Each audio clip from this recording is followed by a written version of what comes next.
तर नमस्कार मित्रांनो, स्वागत आहे आजचा आपल्या या खास व्हिडिओमध्ये।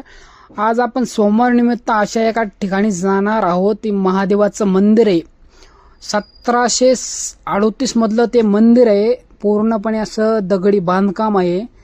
त्याची एक अनोखी कहाणी आहे, ती तुम्हाला सांगणार आहे। आणि मंदिर कशा प्रकारे आहे ते पण तुम्हाला दाखवणार आहे। हा जो मंदिराचा म्हणजे पहिला भुयारी मार्ग आहे आणि दुसरा जो मेन गेट आहे तो त्याच्या दुसऱ्या साईडनी आहे। आता ह्या भुयारी मार्गातून आपण मंदिरात प्रवेश करणार आहोत। इथनं पुढं थोडंसं गेल्यानंतर इथं पण थोडंसं म्हणजे भुयारी मार्गासारखंच आहे।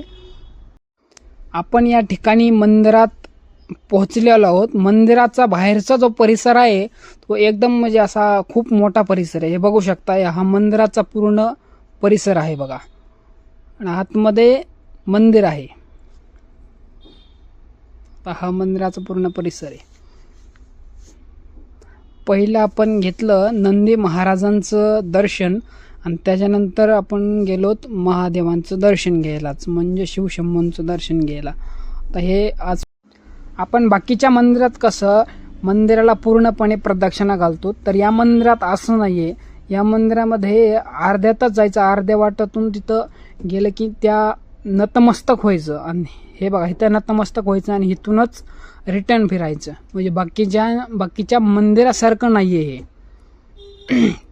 तिथून रिटर्न फिरल्यानंतर परत महादेवांना एकदा नमस्कार करायचा आणि तिथनं मग बाहेर पडायचं। बाहेर पडल्यानंतर पण पाठीमागे गणपतीचं, तुळजाभवानीचं, बजरंगबलीचं असे म्हणजे 2-3 देवांच्या मूर्ती आहेत तिथं। ती गणपतीची मूर्ती आहे। आता ही काळभैरव नमः आणि ही इथं बजरंगबलींची मूर्ती स्थापन केलेली त्याच मंदिरात आहे। फक्त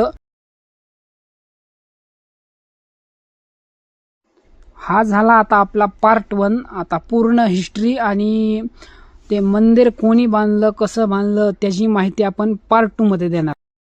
भेटूयात पार्ट 2 मध्ये।